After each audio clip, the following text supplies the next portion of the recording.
सूर्य सा ओज है, भीष्म सा तेज है, वो है तो मौज है। गुनगुनाता चमन देख लो, मोदी जी की लगन देख लो। मुस्कुराता चमन देख लो मुस्कुराता हिंदुस्तान देख लो। आप देख रहे हैं यूनिवर्सल न्यूज टुडे। लोकसभा चुनाव संपन्न होने के बाद राहुल गांधी व प्रियंका गांधी अपने निर्वाचन क्षेत्र रायबरेली बीते दिवस पहुंचे, जहां पर कार्यकर्ता सम्मेलन में प्रधानमंत्री नरेंद्र मोदी पर तीखा हमला करते हुए कहे कि वह अयोध्या हार गए, वाराणसी से जान बचाकर भागे। यदि प्रियंका गांधी वाराणसी से चुनाव लड़ जाती तो हिंदुस्तान के प्रधानमंत्री 2 से 3 लाख वोटों से पराजित हो जाते। राहुल गांधी के इस कथन पर गोरखपुर की प्रमुख समाज सेविका सेवा भारती मातृत्व मंडल की प्रांत अध्यक्ष, भारत विकास परिषद गोरक्ष प्रांत की उपाध्यक्ष, अग्रवाल महिला मंडल की संस्थापिका व नई दिशा की संस्थापिका सुधा मोदी ने कड़ी प्रतिक्रिया व्यक्त की है। आइए सबसे पहले राहुल गांधी ने रायबरेली में क्या कहा उसे देखते हैं, उसके बाद प्रतिक्रिया में सुधा मोदी ने क्या कहा। इसके अलावा सुधा मोदी ने आरएसएस प्रमुख मोहन भागवत के कथनों पर पूछे जाने पर क्या कहीं उसे देखते हैं। अयोध्या की सीट हार गए। सिर्फ अयोध्या में नहीं, वाराणसी में जान बचा के निकले हैं प्रधानमंत्री। और मैं आपको कहता हूं और बहन से कह रहा हूं, अगर ये लड़ जाती वाराणसी में, अगर ये लड़ गई होती तो आज हिंदुस्तान के प्रधानमंत्री 2-3 लाख वोटों से वाराणसी का चुनाव हार जाते। शब्दों का चयन है, विचारों का मंथन है, या अपने व्यक्तित्व का अतिक्रमण है? ये खुद से खुद का साक्षात्करण है या खुद का ही हरण है? विचारणीय है। विचार करिए राहुल गांधी, एक बार जरूर विचार करिए। क्या कह सकते हैं? शब्दों का चयन और विचारों का मंथन गजब विडंबना है। जहाँ ये बोलते हैं कि कैसा समीकरण आप देख रहे हैं कि मेरी बहन जीत जाती, तो ये ऐसा परिवेश है। मुझे तो लगता है कि राहुल गांधी जी लगता है कि किसी आइलैंड में लेके आ गए हैं, एक आइलैंड पे, भारत पे नहीं रह रहे हैं। वो अपनी तरीके से यहाँ पे रह के अपने वक्तव्य को बोल रहे हैं। कैसा साक्षात्कार आप देख रहे हैं उनकी धमनियों में। मुझे लगता है विदेशी परिवेश घुस गया है, वही लहू बोल रहा है। उन्होंने बोला कि हिंदुस्तान के प्रधानमंत्री हार जाते। शब्द का आप चयन देख रहे हैं, हिंदुस्तान हार जाता। कहीं ना कहीं हमारे जेहन में लग रहा है कि हिंदुस्तान हार जाता और जीतता कौन? मेरी बहन खड़ी हो जाती। दोनों शब्द आप अगर एक साथ जोड़ते हैं तो एक दर्द उठता है, और ये दर्द को उनको समझना चाहिए, इस समीकरण को देखना चाहिए। अपने विचारों के ऊपर उनको एक बार सोचने की ज़रूरत है। राहुल गांधी को कहते हैं कि उन्होंने एमफिल किया है और उनकी डिग्रियों को विपक्ष बड़े बढ़िया से गुहार देता रहता है कि हमारे नेता जो हैं बहुत बड़े पढ़े लिखे हैं। आपने कभी देखा हमारे यशस्वी प्रधानमंत्री जो नरेंद्र मोदी जी है, जिनके नाम लेते ही हमारे लहू में एक संचार हो जाता है। उनके पिछले 65 साल के व्यक्तित्व में बेदाग व्यक्तित्व, और पूरा भारत की, हिंदुस्तान में एक अजीब सा, एक सुंदर सा ओज हो गया, और आप उन्हीं को कह रहे हिंदुस्तान का प्रधानमंत्री हार गया। तो इन शब्दों के ऊपर सोचने की, उनको सोचना चाहिए। हमें तो सोचने की ज़रूरत भी नहीं है, क्योंकि हम तो अपनी धरती पे हैं, अपने हिंद में खड़े हैं। जिसकी रचना किए है, सुरचना किए है, ये नमन की धरती है, वंदन की धरती है। उन्होंने कहा है कि भूटान के प्रधानमंत्री जो है काशी से भाग रहे हैं, अयोध्या हार गए। काशी में उन्होंने वहाँ पे काशी में गए हैं, काशी में जीते हैं, तो काशी से भाग गए। अरे कभी तो अपना दिमाग लगाया करो, कभी तो दिमाग लगाया करो। बगल में बैठने की थोड़ा सा आपको स्थान मिला है, उस स्थान में अपनी गुंजाइश बनाने के लिए शब्द अच्छे बनाया करो। अपने से थोड़ा सा ऊपर हो, अपनी गृहस्थी से, अपने घर परिवार से, अपने राजतंत्र से ऊपर हो।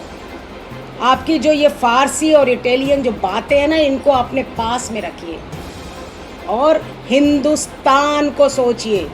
जिस शब्द को आपने पकड़ा है, जिस माँ की धरती पे आप रहते हैं ना, जिसके आंचल के तले आप रहते हैं, जिसकी गहराई के अंदर आप बहते हैं, जिसकी जड़ों में आप बहते हैं, उसी को आप अपने तरीके से कहते हैं कि हम काशी को हार गए। तो आप कहाँ से कहाँ बोलते हो राहुल गांधी जी? थोड़ा सा मंथन करिए, थोड़ा सा अपने विचारों को सोचिए। अब आपको ज़रूरत है थोड़े दिन एक किनारे में बैठिए और अपने विचारों के साथ रहिए। उन्होंने अयोध्या के पराजय की भी बात की। ओहो, अयोध्या कहाँ पराजय हुआ है? अयोध्या की तो जीत हुई है। आपको मालूम है कि फैजाबाद में 5 विधानसभाएं हैं और उसमें अयोध्या की जीत हुई है। चलिए इन बातों पे, ये राजनीति बातें हैं, इस पे एक मेरा जैसा व्यक्ति तो इस बात पे बहुत सारी लंबी बात हो जाएगी, लेकिन अयोध्या हारने और जीतने का विषय नहीं है। ये अध्यात्म की धरती है, ये हमारी धरती है जहाँ नमन करने की धरती है।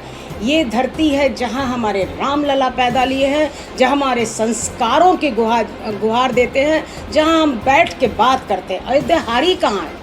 फिर से सोचिए राहुल गांधी, अयोध्या हारी कहाँ है? ये आपकी सोच की विडंबना है। एक बार फिर से सोचिए, अयोध्या जीती है और जीतती रहेगी। चुनाव की पूरी प्रक्रियाएं पूरी हो चुकी हैं, शपथ ग्रहण हो गया जी। और शपथ ग्रहण के 24 घंटे के ही भीतर आरएसएस के प्रमुख द्वारा तकरीबन 1 घंटे तक एक संदेश प्रसारित हुआ। उसे हम संदेश कहेंगे इसलिए कि वो नसीहत भी था और उसमें संस्कार की बातें थी। वो आम नागरिक के लिए भी हो सकता है और राजनेताओं के लिए भी, अगर उसको ध्यान से सुना जाए। आप इस पर क्या प्रतिक्रिया देते हैं? देखिए, सबसे बड़ी बात है वो विरोधाभास नहीं था, वो एक संदेश था। वो कोई किसी के पर आक्षेप लगाने वाली बात नहीं थी। वो हमारे पिता तुल्य, हमारे आराध्य, जिन्होंने हमको बनाया है, जिनकी सोच के साथ हम चलते हैं, वो विचार थे। वो चाहे 1 घंटा बोले, चाहे आधा घंटा बोले, हमारे अभेद किले के अंदर एक पिता और पुत्र की भी बात हो सकती है, एक जनता और मतलब हमारे मुखिया और प्रजा की भी बात हो सकती है, और वहाँ पे बहुत सारी बातें होती है। लेकिन क्या होता है कि जब रचना की जाती है, जब सुरचना की जाती है, जब एक वृक्ष लगता है, तो उसकी जड़ में हम क्या डालते हैं ये तो मुखिया ही बताएगा ना। और अगर हमको बताता है तो हमें मर्यादा की बात है, वो हमारे संस्कारों की बात है, हमारे अध्यात्म की बात है। हमारे संघ के जो नेता हैं जो भी कहते हैं वो बहुत सोच के कहते हैं। उनकी बातों पे मंथन करना चाहिए, विचार को लेना चाहिए, न कि उसको राजनीतिक पैतरों में डालना चाहिए, क्योंकि ये हमारी सुरचना करते हैं। वर्षों बरस से ये चला आ रहा है और इन बातों पे बहुत सारा विचार करने की बात नहीं है। इस पे चलते रहिए और देखते रहिए कि एक अच्छा सुंदर भारत की रचना हो रही है, और इस पे सब ये हमारी सोने की चिड़ियां हैं, और ऐसे ही रहेगा। ये स्वराज कायम रहेगा, ये हिंद कायम रहेगा, ये हिंदुस्तान कायम रहेगा। यहाँ हिंदुत्व की जीत है, यहाँ संस्कारों की जीत है, न कि यहाँ राजनीति की जीत है। मेरा तो यही कहना, मैं उनको नमन करती हूँ। वो जितनी बार हमको आदेश देंगे, उनके हर वक्तव्य को हम लोग आदेश से तुल्य मानते हैं। अभी लोकसभा चुनाव जो बीता है, इससे पहले चुनाव के दौरान जो बीजेपी 400 पार का नारा दी, 303 पिछली बार ये जीते थे, पूरे बहुमत इस बार नहीं मिला बीजेपी। 240 पे समझ गए। कहीं ना कहीं महिलाएं और नौजवान रुष्ट रहे, तो जिसकी वजह से जो है ऐसा जनादेश मिला। क्या कहेंगे आप? देखिए, कहीं ना कहीं महिलाएं अपने परिवार में ही रुष्ट होती है और बच्चे भी, मतलब नवयुवक भी रुष्ट होते हैं। रुष्ट का होने का मतलब ये नहीं है कि हम प्रतिशोध लें। मैंने पहले भी अपने वक्तव्यों में ये कहा है कि प्रतिशोध नहीं लीजिए, अपने विचार दीजिए। नारी और हमारे युवा लोग हैं, प्रतिशोध कभी मत लीजिए, क्योंकि ये हमारे देश की बात है। अपने से ऊपर होके सोचिए। ठीक है, नारी, मैं ये भी कहती हूँ कि पुरुष और नारी के वक्तव्य, विचार, कुर्सियाँ अगर एक साथ लगेगी तो बहुत सारी चीज़ें अपने आप सुलझ जाएगी। लेकिन जहाँ तक विचारों की बात है, वो ये बात है, प्रतिशोध मत लीजिए, राजनीति मत करिए, इससे ऊपर होके सोचिए, तभी राजनीति परिवेश में कदम रखिए। थोड़ा जी, महिलाएं और यूथ ये दोनों ने अपना जनादेश जो दिया है वो कहीं ना कहीं बीजेपी से हटकर है। इस पर आप क्या कहें? वही बेरोजगारी का मुद्दा, महंगाई का मुद्दा। थोड़ी तो इसके अंदर है, सच्चाई है। मैं ये कहना चाहूँगी, जहाँ तक महिला सीटों का सवाल है, मैं भी आपके पास सीधे सीधे आ रही हूँ कि महिला सीटों का सवाल था, महिलाओं को स्थान मिलना चाहिए था। तो महिलाओं को अगर स्थान मिलता तो महिला भी पूरी, जितना वो काम कर रही है, जितनी जागरूकता से वो आगे बढ़ रही है, सुबह से लेकर रात तक अपना गृहस्थी के साथ साथ, सामाजिक दायरे के साथ साथ राजनीति में भी कदम रखना चाह रही है, और आप उस कदम को अगर खींच देते हैं और उनको दूसरे अपने फिर से उसी दायरे में डाल देते हैं, तो कहीं ना कहीं मन के अंदर एक दर्द होता है।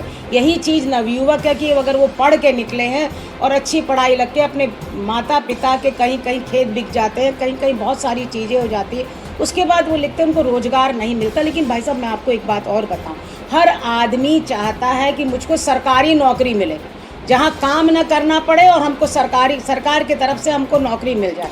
ये नहीं होना चाहिए, क्योंकि हमारे जो व्यक्तिगत बहुत सारी चीज़ें, फैक्ट्रियाँ लग रही है, और हमने कहा, हम लोग भी रोजगार वाले, हम लोग देखते हैं घर में प्लम्बर है, छोटे छोटे लोगों पे देखते बड़ी दिक्कतें होती हैं, बड़ा ही है, मिलते ही नहीं है। नहीं, लगातार जो है आपके पेपर लीक हो जा रहे हैं। अभी नीट का मामला सामने आ गया, और सीधे सीधे जो है केवल जनता ही दोषी है, सरकार कहीं दोषी नहीं है। नहीं, सरकार है दोषी। देखिए, दोषी सरकार, तो जनता कब उनको कटघरे में लाएगी, कब अपना हिसाब लेगी? जनता तो हर वक्त कटघरे में ले आती है सरकार को। आप कैसी बात कर रहे हैं? और सरकार हमारी आगे बढ़ के उनका काम भी करती है। अब कहीं कहीं एक एक मुद्दे को आप अनएक्सपेक्टेड उठा देते हैं, तो मेरे ख्याल से मुझको तो ये बात, पिछले 20-25 वर्षों से बेरोजगारी का जो मुद्दा है, महंगाई का मुद्दा है, वो अनएक्सपेक्टेड नहीं है। ये पिछली तमाम सरकारों में, पिछले तमाम चुनावों में ये मुद्दा बनता रहा है, और इस बार इसे मुद्दा बनने ही नहीं दिया गया, और शायद यही जनाक्रोश है। आपको मैं बताऊं, आप अगर खेत से जाइए, गांव से शुरू करिए, तो जो हमारे गेहूं और चावल की जो रेट्स थे, वो रेट बढ़े हैं, किसानों को अच्छे मिले हैं। फिर यहाँ के तो कहाँ बेरोज़गारी की बातें आ रही, कहाँ हमारे व्यापारों में, ये क्या है, एक पर्टिकुलर एक छोटा तबका है जो कह देता है बेरोज़गारी है, और हमारा देश बढ़ रहा है, हमारा व्यापार बढ़ रहा है, हमारी चीज़ें बढ़ रही है, और उसको, भाई मैं अपनी गन्ना के हिसाब से सोचूं तो इतनी ज़्यादा महंगाई कहाँ। देखिए, एक एक घरों में 2-2 गाड़ियाँ हैं, छोटे छोटे बच्चे कितने सारे मोबाइल लेके चल रहे हैं, बिना पैसे के। आप ध्यान दीजिए, एक एक घरों में 10-10, 8-8 मोबाइल हैं, और फिर वो कहते हैं कि हमारा बच्चा बेरोजगार है। सोच की कमी है, सोच को बदल दीजिए और आगे बढ़ने की सोचिए। कहाँ हमको रोजगार मिलेगा, आप ये सोचिए। हमको अगर भूख लगी है तो हमको तलाशना पड़ेगा ना कि कहाँ हमको भोजन मिलेगा, कि हम यहीं बैठे बैठे सोच दिए कि हम भूख लगी, हमको खाना नहीं मिल रहा। अरे भाई, 2 कदम आगे तुम चलो, देखो, तलाश करो। अभी जो है लोकसभा चुनाव में जी, गोरखपुर से आप लोगों ने एक नारा दिया था, 5 लाख पार। पूरा मुख्यमंत्री जी ने रवि किशन का नामांकन किया, तो कार्यकर्ता सम्मेलन में टारगेट दिया कि इस बार डबल 2 गुना से अधिक मतों से विजयी बनाना, जबकि 3.5 लाख वोट से ऊपर ये पिछली बार पाए थे, विजय पाए थे, और इस बार 1 लाख में से मत गए, 2.5 लाख बात करी है। थोड़ी तो ये बात रही है, लेकिन जहाँ तक 3 लाख और 1.5 लाख की बात है भाई साहब, जीत तो हमारी हुई और जीत होती रहेगी।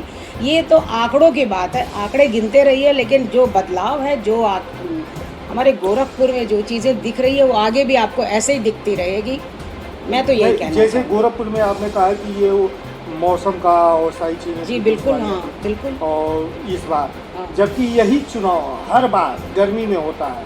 अभी 2019 का भी चुनाव गर्मी में ही हुआ था, 14 का भी गर्मी में ही हुआ था, और मोदी जी 3.5 लाख से 4.5 लाख वोटों से वाराणसी से जो है चुनाव जीते थे। इस बार 1.5 लाख से। देखिए इतनी गर्मी नहीं पड़ी थी। मौसम विभाग से कभी आपने पूछा है कि ये 55% क्यों बढ़ गया है? फिर आप हमसे क्यों पूछ रहे हैं कि 1.5 लाख से 4.5 लाख 5 लाख हो गया? ये विभागों की बात है, ये हमारी राजनीति की बात है। राजनीति कभी ऊपर नीचे होती रहती है, वोट कभी गन्ना कम बेसी होते रहते हैं। मेन मुद्दा होता है जीत का, मेन मुद्दा होता है दायित्व का, मेन मुद्दा होता है व्यक्तित्व का, मेन मुद्दा होता है हमारे हिंदुस्तान का। तो जीत हमारी हुई है, सरकार हमारी बन रही है, बन गई है। बदलाव हम आएंगे, इतिहास हमने रचा है, आगे भी रचेंगे। आप हमारे लिए बधाई दीजिए। आप लोगों से यही निवेदन है कि आगे भी आप ऐसे ही हमसे जुड़े रहिए और बधाई देते रहिए, और एक हिंदुस्तान में एक इतिहास कायम करिए। विश्व में विश्व गुरु हम बने हैं, बनते रहेंगे। लाख विपक्ष कुछ भी कहे, लेकिन हिंद हमारा है, वो हिंद हमारा ही रहेगा।